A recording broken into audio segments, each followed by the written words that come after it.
Morning, everyone. Terry Kugler from Kugler Landscaping here on a mulch job over in Bellbrook, Ohio. Just wanted to share a little tips and things of mulching, do's and don'ts, and some of them I'm doing and not doing. So this is my setup, my truck there, and I have a big trailer, 20-foot trailer. And I can put mowers in the back because I'm so low and still get 4 or 5 yards of mulch. This is called Dark Supreme or whatever. It's their second grade. The difference is how fine it's ground. I like using the coarser stuff. It looks a little better, longer, more mulch-like, and the other stuff breaks down and looks more like soil in a shorter period of time. So my choice is if you're not going to disturb it too much, use the coarser stuff. They're both the exact same mulch, it's just ground differently, more fine. And if you're gardening and planting flowers and constantly in your beds, then go ahead and use the finer stuff because it mixes in a little bit better and is easier to do that. So, and I highly recommend plastic scoops. The metal ones and aluminum ones kind of don't glide very good against the concrete or wooden deck as I have here in my trailer. So plastic scoops are best in my opinion, humble opinion. I like the plastic, I think these are 6 cubic feet wheelbarrows. So I run them. I've got actually 3 of them. I have 2 of them with me. I keep them on the trailer all the time, so I'm able to cut grass, do whatever each day. So A.M. Leonard, I believe, is the brand. So there's the 2. Here's a little thing. I'm in the middle of it, so it's not done yet, but something you see over here is the, I call them mulch volcanoes. They're very popular. And landscape, 2 reasons for that. Typically our landscapers don't plant the tree deep enough because it's easier to dig a half a hole and heap mulch on it, and people will accept that because they don't know any better. And then even if it's planted correctly, people mulch up, and that's not good either. So in my opinion, this is a little high, but again, the tree is planted high, and this property is probably maybe 20-ish years old, so it's been mulched multiple times. So got to deal with what we work with what we have. So, but that's the common thing there. So I edge with a weed eater or whatever you have around the edge and highlight that and put that in. And this will settle an inch or 2. The next week or 2 with some rain. It's very dry out here. It's fall. It's September something, 25th or something like that. So here I'll be cleaning, everything up here. But this one, so that's that bed there. And this is my weed eater, which I use to edge. I just use heavy duty string. I've got a video about the head and the string I use and everything, which is really edges and weed whacks and does all that really good. This property here I cut Monday, so you can see it still looks fairly decent along the edge there. And I've put these little bushes in for the customer and trimmed these a couple weeks ago, some of them. So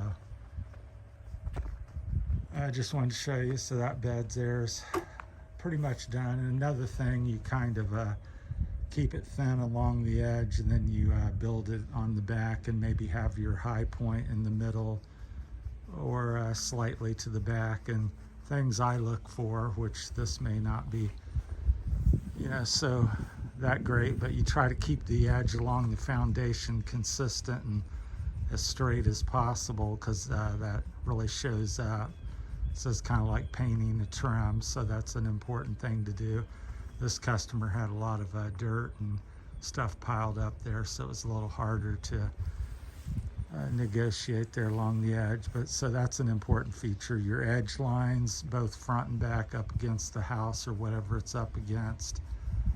People look out. So if you got it, mounds and looks like the ocean up against the foundation and it's wavy, then it jumps out as a poor job in my opinion, or half done. So,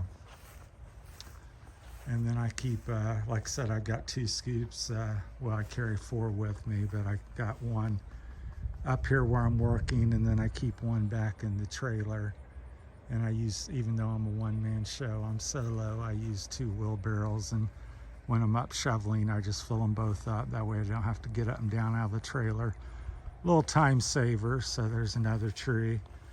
So this is over here is where I'm working. I think I said that this customer's been with me about 10-15 years. So this is what I'm going over. I've never mulched this since I've been here. He had so it's been years, 5 or 10 years since it's been mulched. And now what he used was a rubber tire thing. I don't know if you can see it there, but he said this is rubber tires, which is okay. The idea is that lasts a long time and doesn't degrade.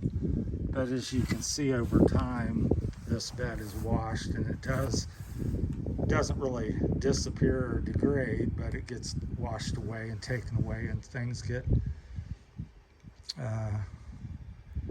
grow in it. And he tried to do it really good, or whoever did it. They have landscape fabric, which I'm not really keen on. It creates problems when you're digging in bushes and gets pulled up. And as you can see here, the rubber mulch, we'll call it, is washed off of it. And so this is what I'm dealing with. And of course, to really knock it out, you'd have to take all the fabric out. All these, it'd be another, at least a day for a crew, 4 or 5 guys, to take all that out. And, then you have problems where you're going to take rubber mulch to, because you can't compost it, or limited. So anytime you're doing rock or some other type of mulch, consider the factors. That's the same with rock. You can put rock in, and yes, it lasts a long time, but once stuff gets washed in it, and eventually you'll get things growing in it as well, even with the fabrics and everything. I've done this 41 years, so I've seen a lot of failures and problems. So, and here's some rock. He's got a little rock next to his generator. So, but that's what I'm dealing with today. Just wanted to share a little video of mulching and different things you can do, and what you're dealing with in the thing, workplace and stuff. So I got to go. Probably be another day to really finish up. I'm running out of mulch and energy, and don't want to overdo it. So I got to yet go another day. So this is the backyard. So got a little knockout rose bush and some boxwood and so forth. This one plant's getting a little dry. I better remind him to water it maybe. I just put that in for him and stuff. He selected that. So, but yeah, so the rubber mulch and rock and all that is not a end all be all, as you can see from this property. Even though it's rubber and it, like I said, didn't break down, it still gets washed away and gets stuff in it. Here we got a little grass growing in it there. Gotta spray and pull that. And then if you change your mind and you want to put something else in here like I'm doing today, then you either got to just bury it, or a great deal of effort to cost probably $1,000, $1,500 just to remove it all the fabric and stuff. So consider that when you're selecting stuff long term, because homes last for quite a few years. So I've had some of my customers for 41 years properties, but most of my customers are 20 or 30 years old to me. I tend to retain people, so yeah, I use these buckets and set them off for picking up trash and chunks of mulch or rock or digging, so it's convenient. So the weed eater there set up for kind of edging with some heavy duty 4-line string, 030 I think it is, and I do that along the grass before I do it, and then next week when I'm cutting I'll do it again and highlight it even better, and then I'll touch up anything, because this is again a customer that I'll be back at every weekly maintaining the property. So as I see any issues, I take care of it. So if the mulch looks a lot high or low, I'll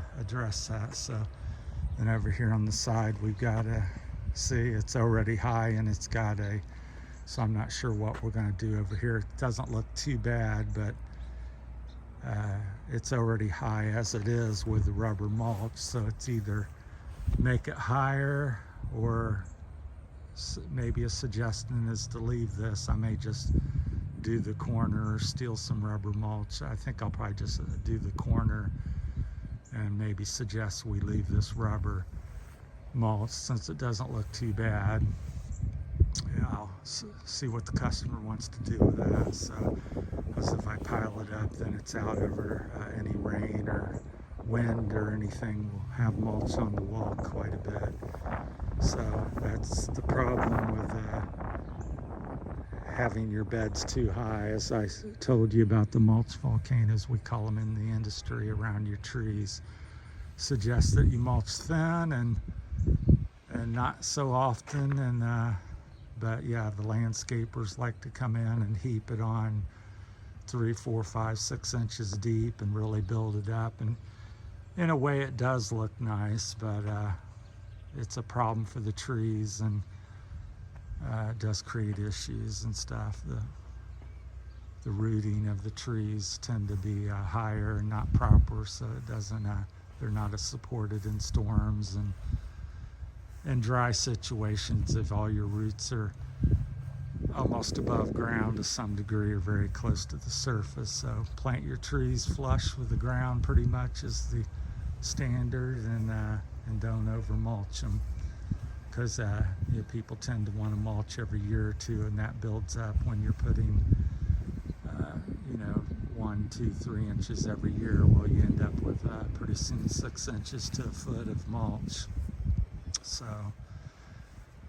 in just a few years. So keep that in mind when you're doing that, and hopefully this will help you, some of the new guys or even the old guys. So use your plastic shovels. The buckets are nice for putting the rocks and trash and whatever you find as you're working along. I keep them there, so I run 4 on every job, and 2 A.M. Leonard wheelbarrows, and then I'll make a separate video a little bit more about my trailer setup, but that's it.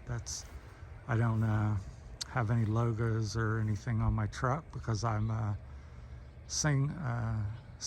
solo operator, and I have everything's word of mouth and customer satisfaction. So I've never advertised other than talking to people local and getting recommended by people. I've never advertised in my 41 years of landscaping. Everything's been word of mouth. So if you have any questions, feel free to comment and ask, and I'll try to get back with you in a timely manner. And appreciate all the new subscribers I'm getting, and hopefully we'll be making some more videos on the other chapter of my life, because this one's slowly being phased out, the landscaping and so forth. And so appreciate all the viewers I'm getting and the subscribers. Thank you so much, and continue to subscribe and like and share my videos. I appreciate it so much. It helps me out a great deal.